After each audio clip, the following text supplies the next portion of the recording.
Hello viewers, আসসালামু আলাইকুম। আমি আজকে একটা পিঠার রেসিপি নিয়ে এসেছি। জানি না আপনাদের কোন অঞ্চলে কি এই পিঠার নাম বলে ডাকে। আমাদের এলাকাতে তো আমরা এই পিঠার নাম বলি ডিম তেল রুটি। প্রথমে আমি জিরা, রসুন আর কাঁচামরিচ ভালো করে বেটে নিব। তারপরে ময়দা এবং চালের গুঁড়া একসঙ্গে মিলায়া তার মধ্যে ডিম, চিনি, লবণ এবং যে মরিচটা বেটে নিছি মশলা সহ সেটা ভালোভাবে দিয়ে একদম ম্যারিনেট করে নেব, মানে গুলিয়ে নিব। প্রথমে ডিম আর চিনি সহ যে শুকনো উপকরণগুলো আছে এগুলোকে ভালোভাবে নেড়ে নিব। তারপরে কালার হওয়ার জন্য একটু আমি হলুদ দিব, যাতে করে রঙটা সুন্দর আসে। তারপরে এটা ভালোভাবে নেড়ে নিব। নাড়তে নাড়তে একদম পাতলা একটা ব্যাটার তৈরি করব। একবারে খুব পাতলাও না, খুব গাঢ়ও না। যেরকম আমরা চাপড়ি বানাই ঠিক সেরকমও না, এটা একটু আলাদা রকম হয়। খুব মোটাও হয় না, খুব পাতলাও হয় না।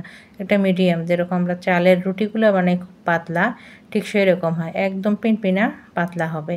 এই তো আমি ভালোভাবে গুলিয়ে নিচ্ছি। এমনভাবে গোলাতে হবে যেন গুঁড়ি গুঁড়ি না থাকে, কারণ এটাতে আমি ময়দা দিছি। ময়দাটা পানি দিলে আঠালো হয়ে যায়, যার জন্য ভালোভাবে নাড়তে হয়। শুধু চালের গুঁড়া দিয়েও করা যায়, কিন্তু চালের গুঁড়া দিয়ে শুধু করলে হয় কি শক্ত হয়ে যায়, একটু পরে ঠান্ডা হলে আর খাওয়া যায় না। যখন আপনি একটু ময়দা মিক্সড করবেন তখন এটা খেতেও ভালো লাগবে, তুলতুলে নরমও থাকবে। আর সাধারণত আপনারা ময়দা দিয়েই চেষ্টা করবেন যাতে করে নরম থাকে, এবং আপনি পরের দিনেও খেতে পারবেন নরম থাকলে। আর শুধু চালের গুঁড়ি দিয়ে করলে আধা ঘন্টা 1 ঘন্টা পরে এতটাই শক্ত হয়ে যাবে যে দাঁতের নিচে চালের মতো চিটচিট করবে, চাবাইতে গেলে ভালো লাগবে না। আমি একটা ফ্রাই প্যান নিয়েছি। আমার এই ফ্রাই প্যানটাতে অবশ্য তেল ছাড়াও হয়, তবুও আমি একটু তেল দিলাম, কারণ সকাল সকাল করতেছি, মেয়ের টিফিনে দিয়ে দিব, কারণ মেয়ে এগুলোই খেতে পছন্দ করে। আর সে বাহিরের খাবার খায় না, যেহেতু আমাকে বিভিন্ন দিন বিভিন্ন রকম আইটেম তৈরি করতে হয়, কিন্তু সবগুলো আপনাদের সঙ্গে শেয়ার করতে পারি না। আজকে একটু সময় পাইছিলাম, ভাবলাম একটু ভিডিওটা করি, যার জন্য আপনাদের সঙ্গে এটা শেয়ার করতেছি।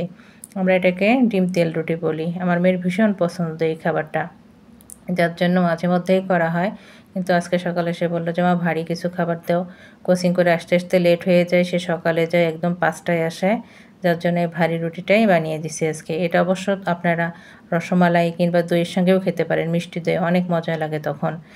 তারপরে পায়েসের সঙ্গেও খাওয়া যায়। আমাদের এলাকায় তো পায়েসের সঙ্গে এটা বেশি খায়, কিন্তু বাসায় আজকে সে শুকনা নেবে, কারণ হাত সে ভিজাবে না। হাত নোংরা হলে তার সমস্যা, চামচ দিয়েও খাবে না, এত এত নিয়ে যাবে না। যার জন্য আমি শুধু এটা শুকনায় রুটিটা বানিয়ে দিছিলাম।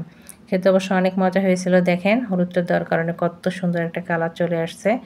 আর এটাতে আমি উপরে তেল দেই, নিচে কোনো তেল দেই না। হালকা যখন হয়ে আসে একটু তেলটা ঘুরাইয়া দিলেই হয়ে যায়। আমার এই কড়াইয়ে তেল না দিলে হয়, কিন্তু আমি ডিম দিছি সাধারণত, আমার কাছে একটা ঘ্রাণ লাগে, যার জন্য তেলটা ব্যবহার করি। আর এই ঘ্রাণের কারণে আমি রসুনটাও ব্যবহার করছি, যাতে গন্ধটা না লাগে। ডিম বলে কথা, ডিমে তো একটা আলাদা ঘ্রাণ থাকবেই। দেখেন কত সুন্দর আমার পিঠাগুলো হয়েছে, একটাও নষ্ট হবে না। প্রত্যেকটা পিঠায় চটাচট উঠে যাবে। আমার এই ফ্রাই প্যানটা এত ভালো, কী আর বলবো আপনাদেরকে, বলার মতো কিছু নাই। এই তো আমি টিফিনে দিয়ে দিচ্ছি। দেখেন কতটা নরম হয়ে গেছে পিঠাটা, একদম খেতেও খুব মজা লাগে। লং টাইম থাকে, কোনো নষ্ট হয় না, 2-3 দিন বাইরে রেখেও খাওয়া যায়। এই তো টিফিনে দিয়ে